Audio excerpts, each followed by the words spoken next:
All right. Welcome to a new game. Actually, a new game in general, and also a new game for the channel called the Talkie.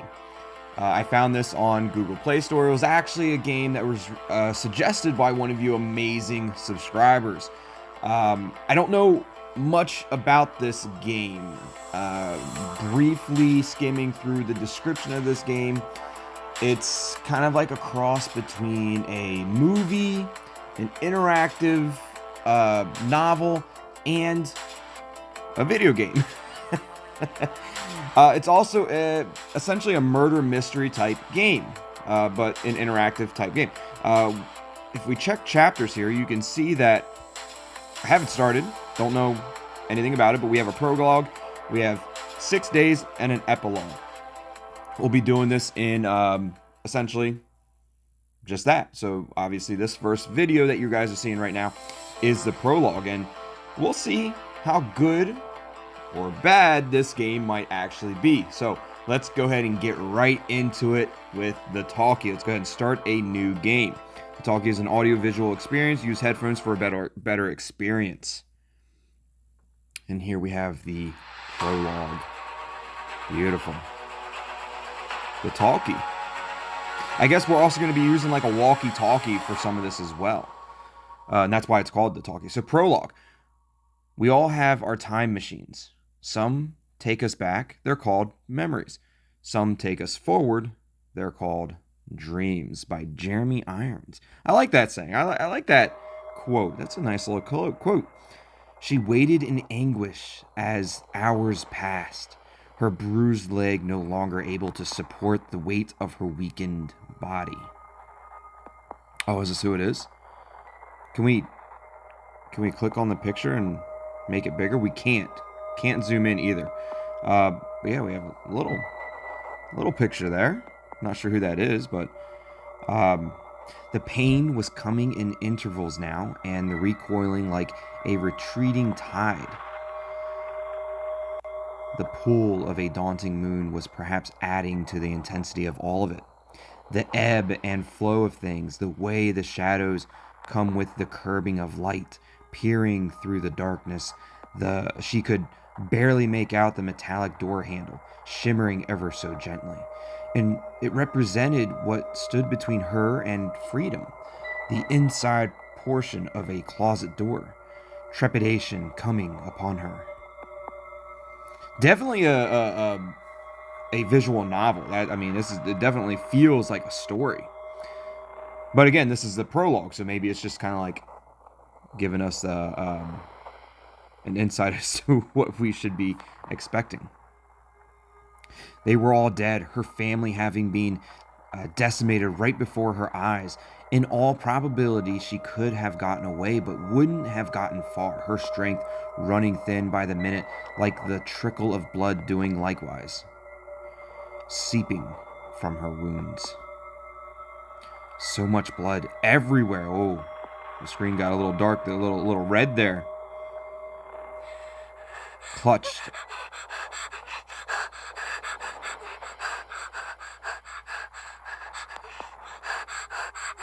Wasn't expecting the whimpering and the breathing of another person. Clutched on her chest was the only object she could find, a rectangular, dusty metal lamp, the corners of it now digging hard against her thorax. It was all she could do to find solace, hugging it like a child, there in the recesses of a loneliness devoid of human understanding, of human compassion. Her fright was as such that the frequency of her movements started to slow, her respiration with it. She lay there falling in and out of consciousness, the bleeding intensifying. Her entire body then buckled, the way a defibrillator causes muscle spasms, despite the fact that she was totally alone. The door suddenly opens. He was there in front of her. Her demented father. The family secret was out of the closet while she remained trapped inside. Honey? The father's got Lizzie? blood all over his shirt. Oh, Emily actually said something. Honey, you busy? That was actually Emily saying something. Is Emily the mother, the wife? But the demented father there, he got blood on his shirt. Shit. You hate being disturbed in the middle of writing a session. So am I the father? It says you hate being disturbed in the middle of a writing session. So am I the drama? Am I the father? Come in later. I'm busy. So we are acting as the father. And if we hate being disturbed in the middle of writing session, look, we're telling him later. I'm busy. Later, honey, I'm busy. Jacob's the father.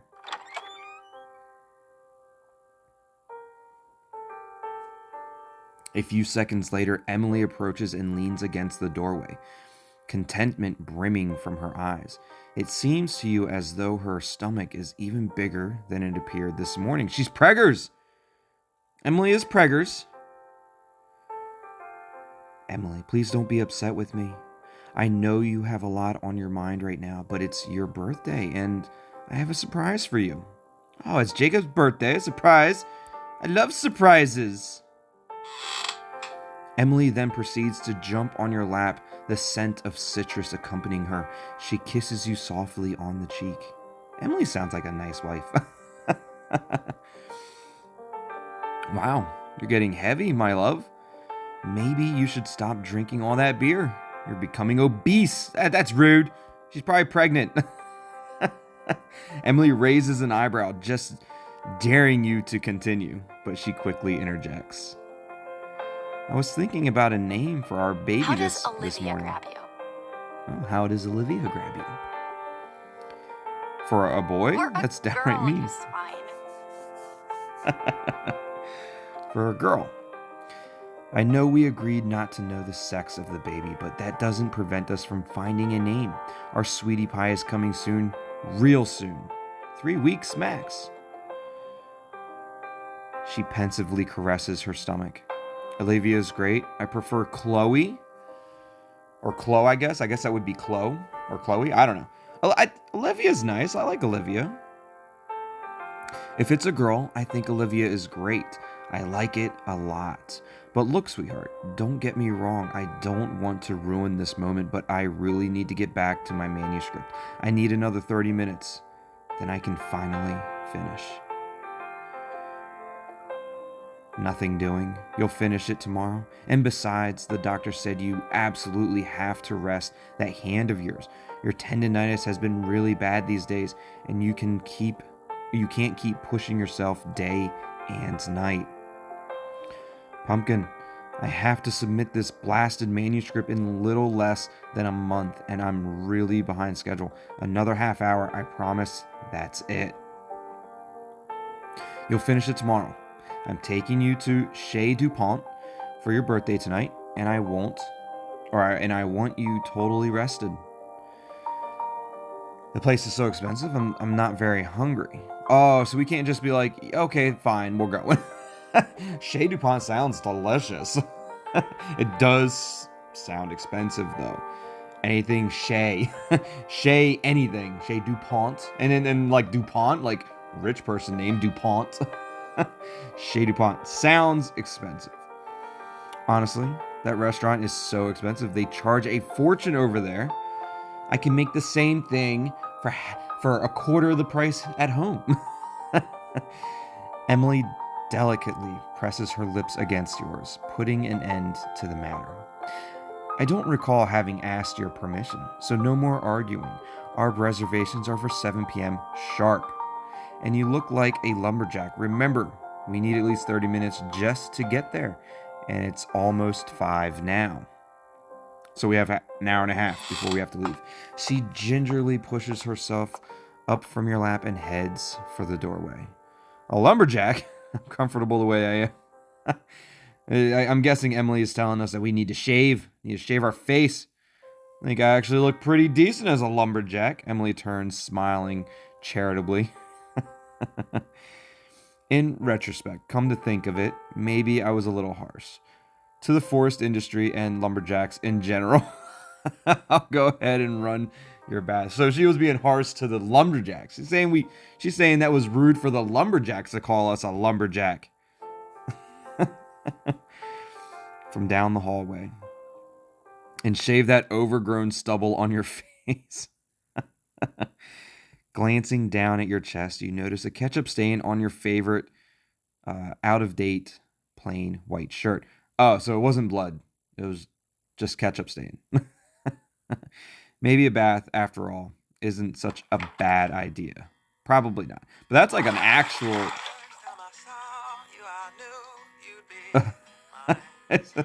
I like the special effects. No joke. I like the special. I'm not expecting like the blood to show up. I'm not expecting for like the water to make it look like it's all hazy and watered. But that is definitely an old time. Like you're not showering in that. That is a bath, and that is a bath.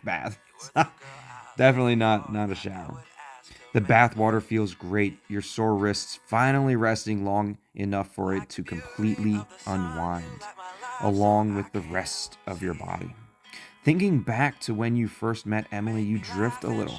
You had exchanged glances while sitting across each other on the campus grounds at Beddington University, some 8 years earlier. Oh, is that Emily? Must be. It's got to be, right? The breeze was carrying the last wisp of autumn fragrance floating on the wind. Emily was enthralled with a book by Anna Gavalda, Hunting and Gathering. Glancing up for only a moment, there you were. And her eyes lingered there, taking in the moment. It was both strange and exhilarating, akin to a premonition you couldn't escape. It prompted you to rush to the library to get a copy of the novel, devouring its pages. The next day, while blushing a little, you feign surprise at the irony that you should both be reading the very same book. It becomes a talking point by which you spend the entire evening together. Destiny marking the spot, fate marking the moment, friendship turning into love. In the coming weeks, she had a way of smiling at you, a candid, honest glance that made you feel as if anything was possible. Her demeanor had engendered a kind of hope, the type of hope that comes when there's a hint of romance in the air. As the autumn... Oh, it's not more water. I'm just not expecting it. And then it messes up all the words. As the autumn leaves swirled in the wind below, you made love to her. The color of her skin, her citrus scent, the way she looked at you, nothing else mattered. You hold each other long into the night, candlelight flickering in the shadows, not wanting the moment to end. Moonbeams come flooding in through the window, leading you to a promise. Then and there, you both swore never to let go of each other, that it would always remain this way, a love undaunted by time. What a difference a person can make in changing the course of things. Prior to meeting Emily, for the better part of a year, you had been harboring a woeful and dismal attitude, an almost constant negative disposition. It was... Oh. I do not know that word. It was Machiavellian. Machiavellian? Machiavelli? I've never seen that word in my entire life, ever since I've been alive. But it was something in nature, like a black hole swallowing everything in its path, nothing but itself to feed on. Your first novel wasn't going anywhere. Your grades had started to plummet, and the constant drinking was getting way out of control.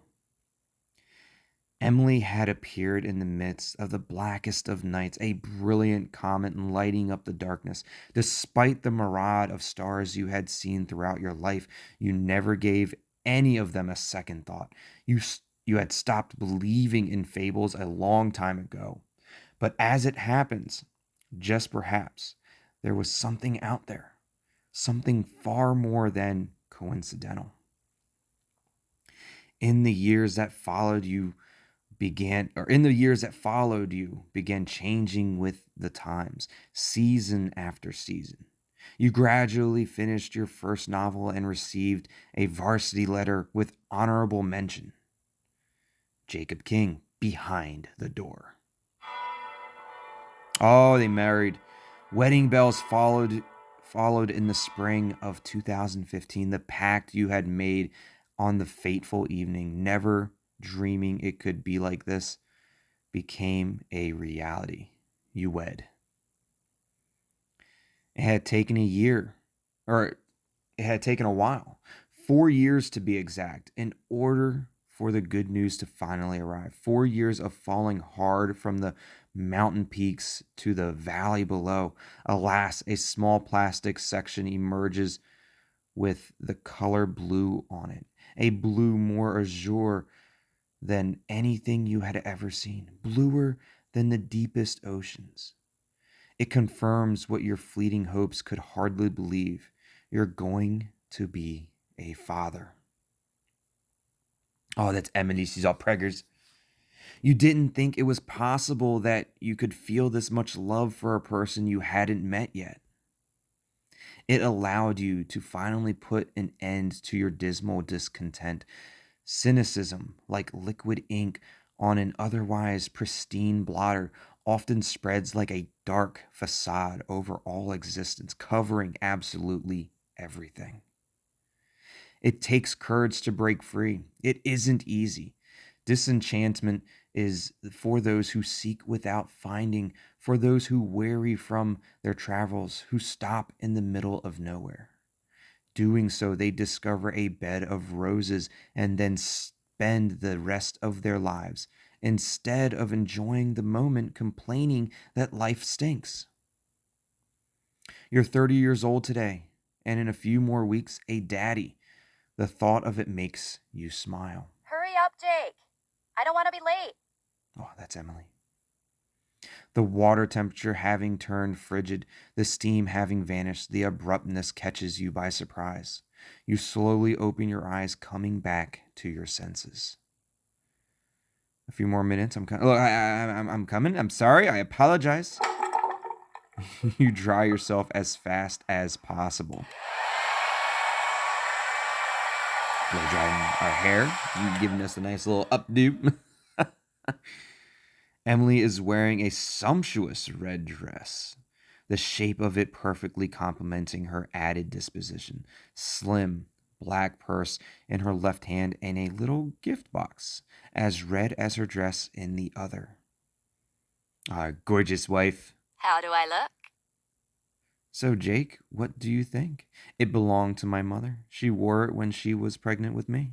Hey, gorgeous. You look gorgeous, Emily. Isn't that a bit much? No, Emily looks gorgeous. You look gorgeous. Standing on her tippy toes, she places a tender, heartfelt kiss on your clean-shaven, stubble-free face. She then suddenly notices the time. Oh my gosh, it's getting late. And it's starting to rain. Listen, honey, why don't you consider letting me drive? With so many twists and turns, it might be difficult with your wrists the way it is. I wonder if Jacob's wrists are that bad.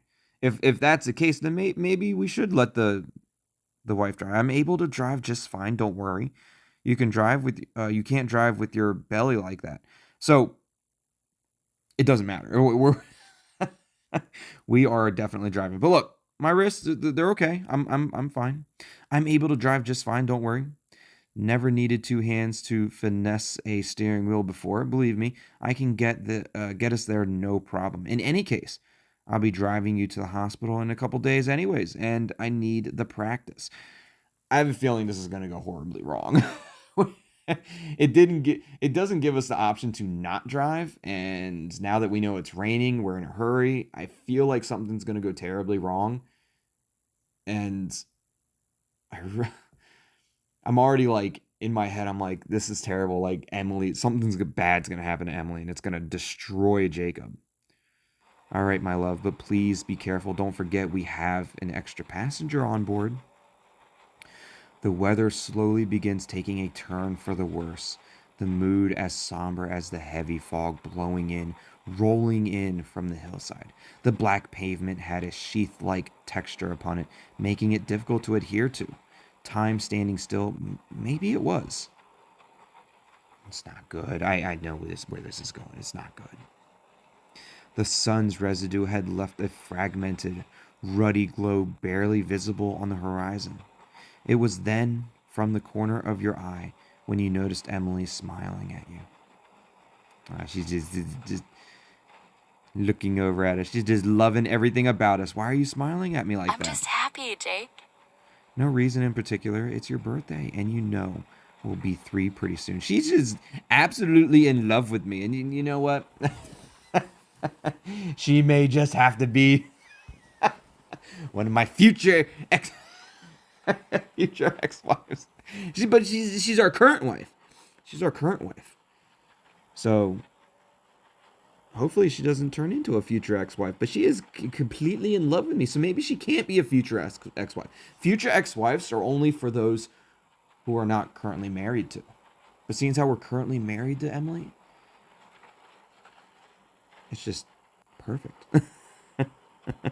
Hopefully not a future ex-wife. You smile back at her, the dusk, at first timid and fleeting between the trees, floods the greenery by the roadside like a sea of murkiness. And the entire scene becomes drenched in the coming eventide. It's almost 7 o'clock. I don't think we're going to get there on time. Our reservation isn't going anywhere. Don't worry, they're not going to cancel our dinner reservation for a lousy 15 minutes.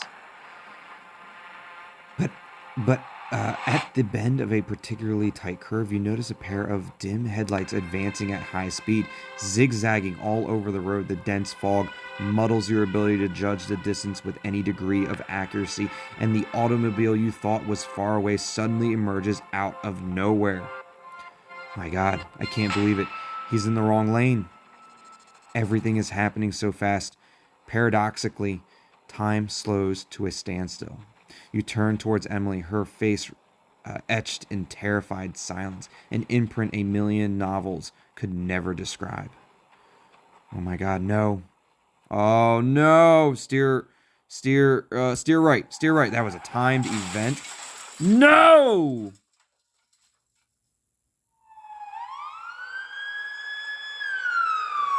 Damn it. We steered to the right.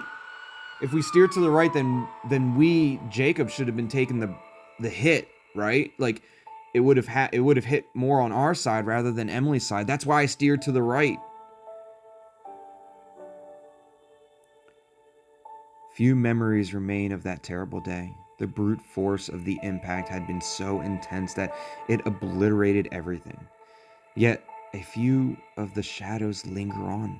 Sirens in the foreground, death in the background. No, trapped between the steering wheel, unable to move a muscle, you peer helplessly at her motionless body, lying lifeless on the pavement.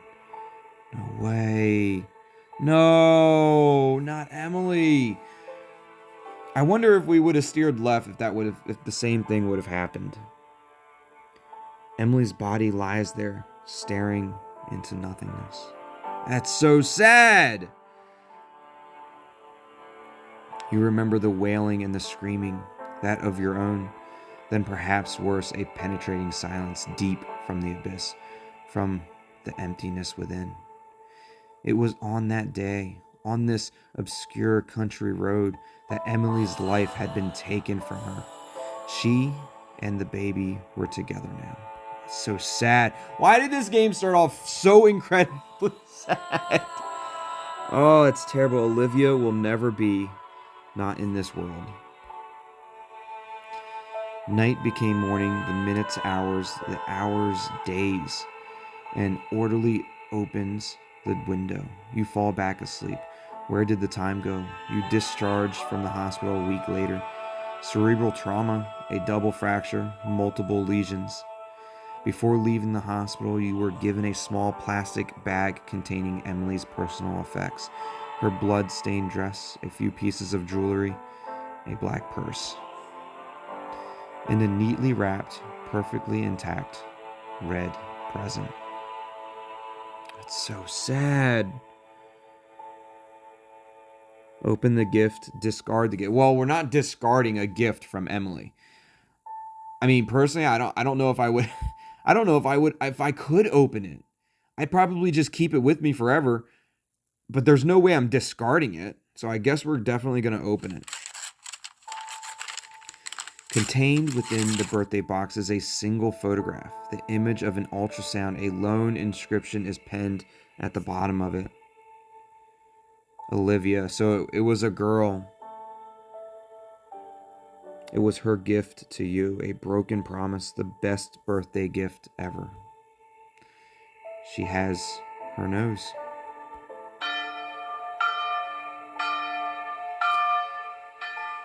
A larger than expected gathering came to pay their respects, and the small church is filled to capacity. Emily's mother, so strong otherwise, couldn't seem to find her center, weeping uncontrollably.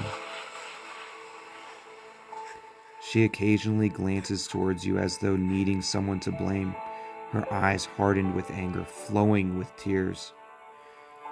You no longer feel anything anymore.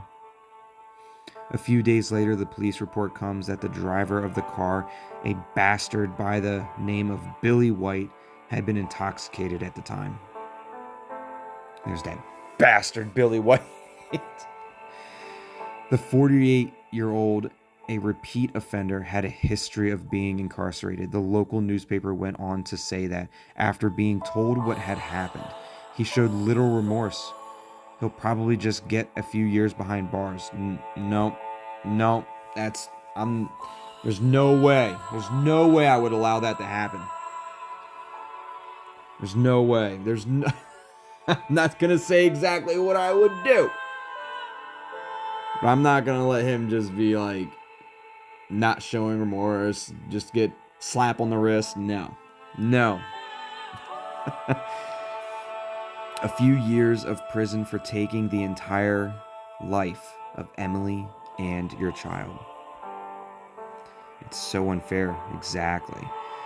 The ride home after the funeral is unbearably lonely, and the deafening silence even worse upon entering your beloved home.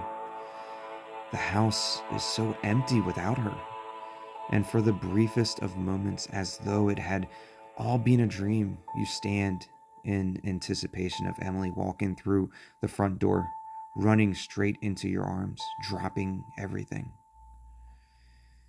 She's everywhere, in the reflection of a mirror, in the shadows of a door pushed by the wind, in the sound of her footsteps as though walking across the room, her sweet perfume lingering there in the bedroom, remaining like a fixture embedded in time.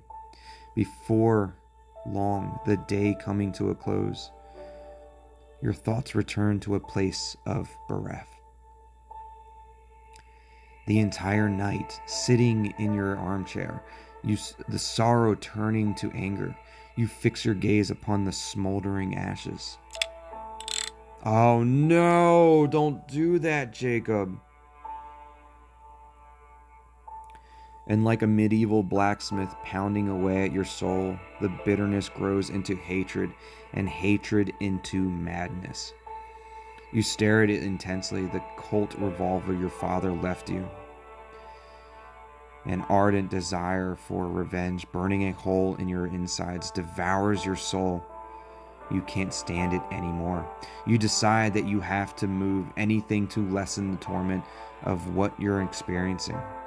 Emily had requested that her ashes be buried a little beyond the backyard veranda, adjacent to the woodlands. She had always wanted, should it come to this, for her remains to be part of the ongoing cycle of life. And she wanted her ashes to be part of a tree, an oak tree perhaps, solid and straight and strong, to remember her by. You insist on planting it alone. You finally find the courage to do it, honoring her last wishes. Ashes at the ready, shovel in hand, limping from the shooting pain still accompanying you, you find a perfect patch of ground. It's still unscathed, wildflowers running along the sides of it. A little bird settles on a patch of green grass, just for a second, tweets, and then takes flight.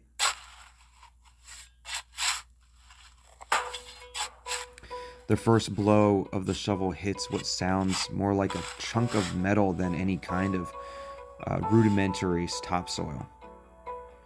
You take a closer look and, after brushing the dirt away, discover what appears to be an old-fashioned tin rectangular cookie box. You're at a loss for words. What's inside the box? A few drops of rain come, causing the metal box to clang. The sky then crackles with the sound of lightning, and the rain falls so furiously that it feels as though you're being slapped in the face. What was overcast a while ago is now awash with a miserable, bleak, somber tone. Placing the cookie box under your arm, you head straight for the house. Soaked to the bone, you warm yourself by the fire. You place the cookie box on a nearby table, easing back into your favorite armchair, exhausted. Your left leg, strained by a brace around your knee, is pulsating with pain. It's almost imperceptible as you turn your head from side to side, a low-lying buzz you can't put your finger on. It sounds like the static of a bygone radio station. Suddenly, your eyes are drawn towards the metal box. You gaze at it with ever-increasing intensity. You pause before opening it. Wrapped in a dust-covered clear plastic bag is the source of the anomaly, an outdated, antiquated, solitary walkie-talkie. Oh, the talkie! Walkie-talkie. Removing the plastic cover, in utter astonishment, you hear a voice. Hello? Hello? It's a woman's voice. This can't be possible. End of prologue, the talkie. And there you guys have it. That was the prologue of the talkie, and what a terrible and sad way to start off this game. I mean, Jacob, who we were playing as Jacob. I mean, we were madly in love with our wife, Emily, soon to have a baby girl named Olivia, and times the flow takes a turn for the worse, where we get into a car accident with a drunk driver and we lose the love of our life and the soon-be child of our life. And so now Jacob is clearly in mourning and slowly seems like he's just falling into madness. And when he tried to take Emily's ashes, to fulfill her wishes, should this have ever happened, he takes her ashes to spread them with the trees and plant an oak tree, and allows her to be one with the earth and continue this ongoing cycle of life. He finds this cookie box, and inside this tin cookie box is a walkie-talkie. And all of a sudden, a woman's voice in that walkie-talkie saying hello. Very interesting. And then, how did this voice know that we found the walkie-talkie? I'm sure we'll find that all out. Maybe not in the next day, maybe day 2, day 3, 4, 5, 6. But I'm sure we'll find out. But I hope you guys enjoyed that prologue. It's definitely interesting. I'm excited to start off with day 1. And the next video will definitely be day 1. And I hope you guys are enjoying this so far. Hope you guys enjoyed that prologue. And if so, let me know in the comments down below. And if you did enjoy this story, this prologue, hit that like button. And if you haven't already, subscribe to the channel and join the Tethered. As always, thanks for watching. Love you all, and we'll see you next time.